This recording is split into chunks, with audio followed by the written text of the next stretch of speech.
Is that something you could heat up in hot water too, or that hardtack, or is it you just? You would have the meat and with the grease, and you would get it in there, and there's multiple things you could try to do to make it softer. When it's first made, it's actually really soft, but the longer it sits, the harder it gets. So these guys would break them up and throw them in hot water, or cook them with bacon grease or pork or whatever they had. So you could tell, you could see how. You want to see how it's hard? You feel it. Just flour, water, and a little bit of salt. I've had these probably 10 to 15 years. Really? Yeah. And there used to be a company that would bake these, and you would go to reenactments, and they'd have a box filled with these crackers. Yep. Now, of course, when they've just been baked, they're a little bit easier, but Right. like I said, these are hard as can be. Have you ever tried making them yourself? Yeah. Yeah. And the coffee's an important thing. A lot of times you would just get the green coffee beans, how they were issued. You have to put them in your pan and kind of roast them a little bit before you could do them. Okay. And tobacco's a big thing. Everyone wanted tobacco, either smoke or chew. And this is just a little house, they call it a housewife. You have needles, thread, extra buttons, because everything we have on is buttons. Right. You know? Yep. And of course, moving around and doing stuff, the buttons will pop. Yeah. So you had to be able to do a little sewing, rip, try to, put some patches on your clothes. And then what's the little silver container there? Okay, What's this that? is called Essence of Coffee. This is just an empty container. But it was kind of, well, if you get on the internet, you can actually, there'll be a recipe to make Essence of Coffee. It's a real thick paste. You take a, spoonful, put it in your cup, and pour hot water on it. Oh, okay. But you would mix the coffee and like condensed milk, Yep. and then you could. And actually, they would sell this. Essence of coffee. And then candles. This was all issued. You'd be issued candles. I got a whole bag of them. Because there's at night there's no lights. Yeah. And didn't they use the candle wax to seal things up as well?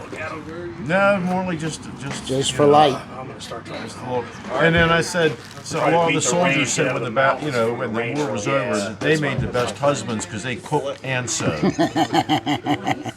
Yeah, that's. So, and a lot of this stuff, a lot of stuff came from England. This would be an English mess kit, and this is an English blanket. Oh, really? And a lot of the stuff was imported from England for the Confederacy. So this is an actual reproduction of the English blanket that they would That's get. awesome. Yeah, they would buy a lot of overstock in England, and they would sell. Also, the uniforms came, and a lot of equipment came from England. It's been a great event. That's something else. Wow. They even had these. Did they have those? They had those way back then. The Union, yeah. Wow. 'Cause I got one that my dad had for years, and when he passed, I found it in his stuff. I still have it. I didn't know that those were around that long. Yep. We can't let the period crew Wow. there. Isn't that cool? And they got a gun line, so as long as I'm blowing stuff off the Cool, right? And look, did you see his firearm? Yeah, Rock Hill. That's what they Look at that. Maybe he could tell us a little bit about that. Infield. Do you want to see how heavy it is? You can feel how heavy it is. Oh my god. Imagine lugging that around. The real ones actually are a little bit lighter. Okay. If you have an authentic one, it's amazing. And that one's, what'd you say? Enfield. Enfield. Yeah. You know how it is. It isn't All that right. bad. These are just made for, reenactors, or you can live fire this also. Right. You want to try coat on? It's a coat. Coat. Confederate coat. Coat. Let me hold your cut.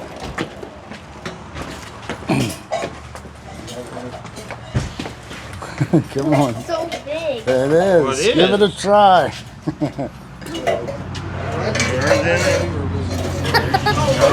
Holy cow, that's like a blanket for you. A month or so. It's been nice and slow, and then everything went crazy this Look week. at that, It huh? wasn't so Is much- it heavy? It was just one problem. Yeah. My job is to go through that problem line by line. That's pretty cool. Whoop, careful. That's pretty cool. Automated. I want to do that again, but somebody. So you see some of the stuff that they used to have? So that's what. Really cool, huh?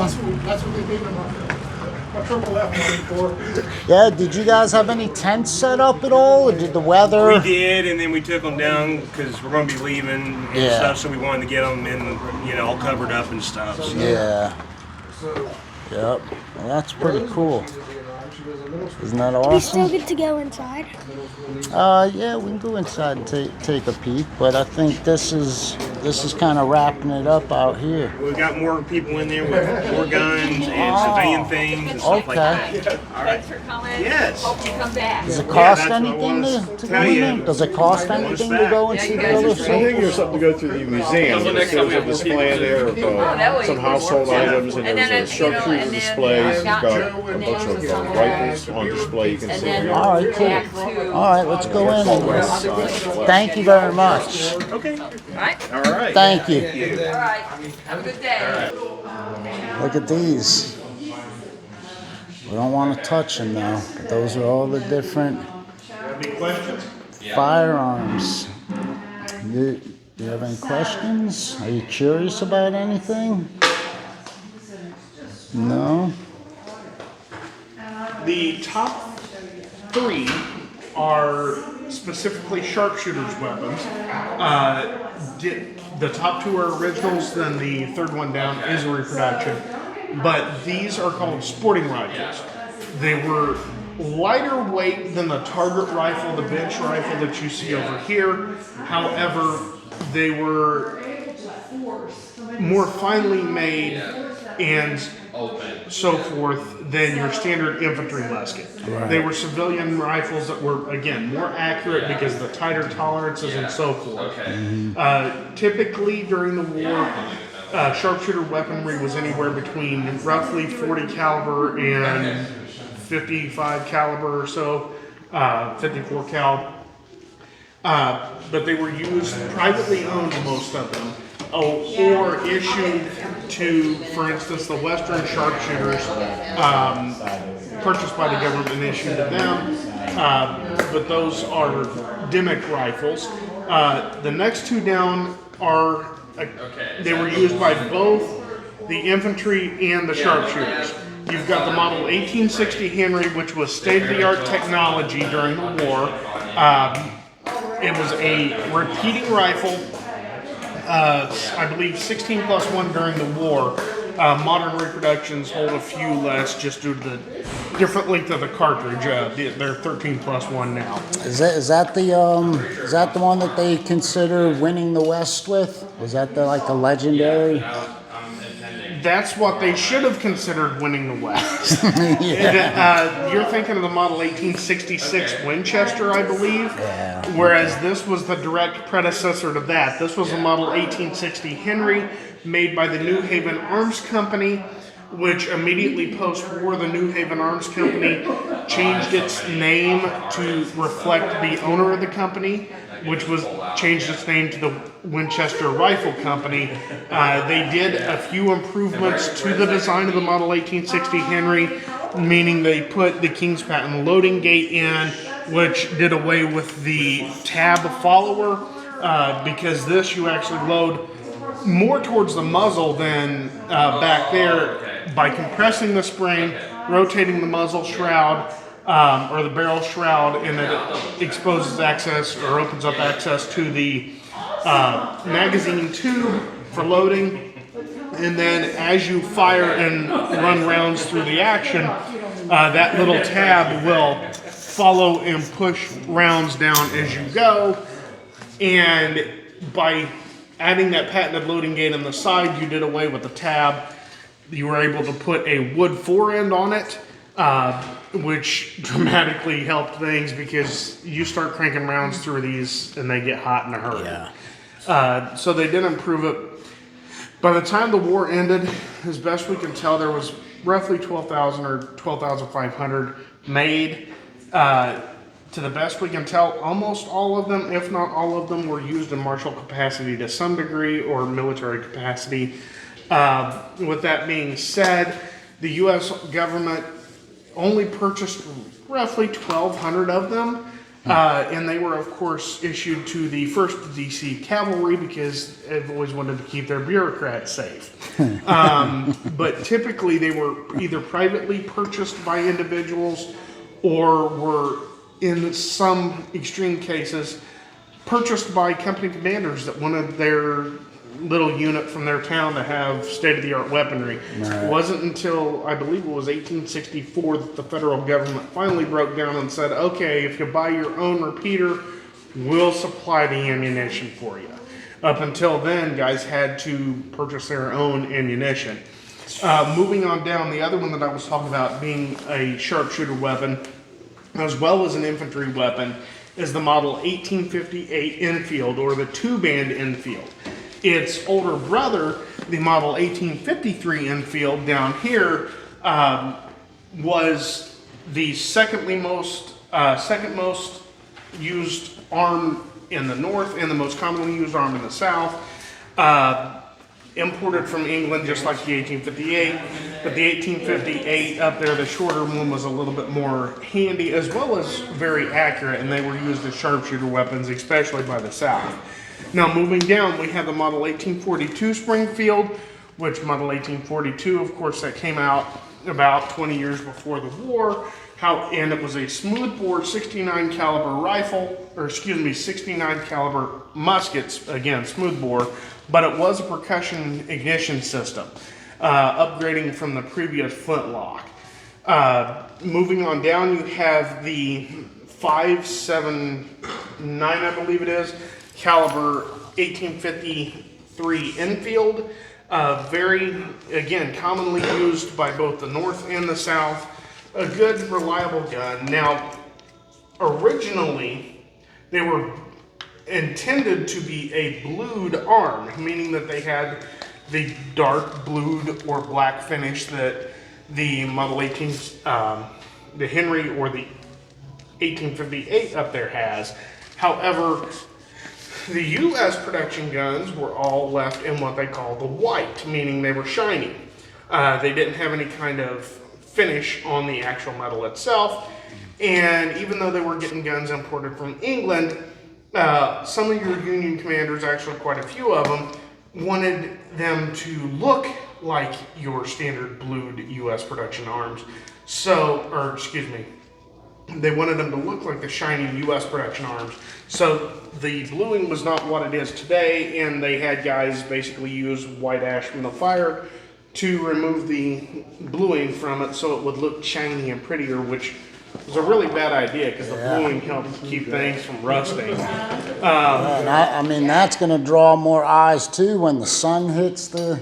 They didn't necessarily always think about what was best tactically. And then moving down, you have the model 1863 Springfield. Is that the bottom one there? No, the next to the bottom, the actual musket, or the musket there. The 63 Enfield was an upgraded version of the model 1861 Springfield. They just made a few minor improvements and changes to it. But that was effectively the standard issue Union arm for the majority of the war. Again, technically it was the 61 Springfield, but it was only a few minor variations or changes to get to the model you see there. And then again, as I was referencing earlier with what I was saying with the 1860 Henry on the very top, that's the same thing the bottom one is, and because they were used by both the infantry and the sharpshooters. So. Do you have any questions about anything? You can go on some more. And then what's this in the box here? This is a Bellinghurst. This is a single shot, long distance rifle. Wow. It took quite a while to build one of these. This is the original box, an original rifle. And it would fire.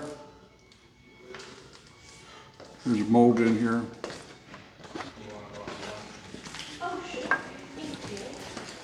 And the scope goes on top. Whoa. And this is what it fires. Oh, wow. That's the bullet. Now, Billinghurst was one of several companies that made long-distance rifles like this. My nephew owns a Parker, and the Parker is a little lighter than this, but it's about the same size caliber, about a .42. And there's one of those rifles that's carved in relief on the monument over here on the second day. And they had a sharpshooter skirmish with a barn which was burnt down. Yeah, like so many. And they even came, that rifle even came with a tripod. I mean, stand behind you. Yeah. And shoot for distance. Wow. And they were supposed to go to Berdan's sharpshooters, the sharpshooters in green. Mm-hmm. Well, depending on how green you were, depending on how long you've been in the service, but they were only issued a replacement green uniform about halfway through the war. So you would have seen blue pants. Green. Yeah. The cased heavy-barreled bench rifles, such as the Billinghurst, because of the sheer weight of them, were typically left on the baggage wagons. You wouldn't have carried that everywhere by hand. Whereas, due to the specific nature of what those are good at, which is extremely long-range shots, whereas your sporting rifles, such as the two original Demics up there on top, would have been your tote with your rifle to go do what at normal sharpshooting. And what caliber is that? That seemed like kind of a... Oh, yeah, I was going to say, that seemed pretty small. Yeah. But I mean, that still get the job done, placing it in the right spot. Yeah, and when these were made, they were made for target shooting. Right. Yeah, you know, they're going to be punching a hole in paper. They didn't really want it to be a killer. Yeah, yeah.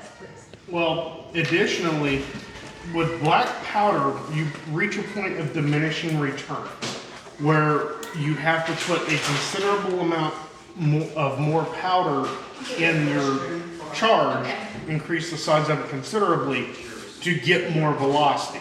Whereas with modern smokeless powder, it's not quite like that. You get a lot more velocity from just a little bit more powder. So at times with the bench rifles, you were measuring your powder in inches when you put your powder charge in there. So Wow. That is really cool. And what was there many of these? Not, no fire. Well, I tell you what, there was probably more than what I realized at the beginning, but as the war went on, you didn't see these very often. Right. You would.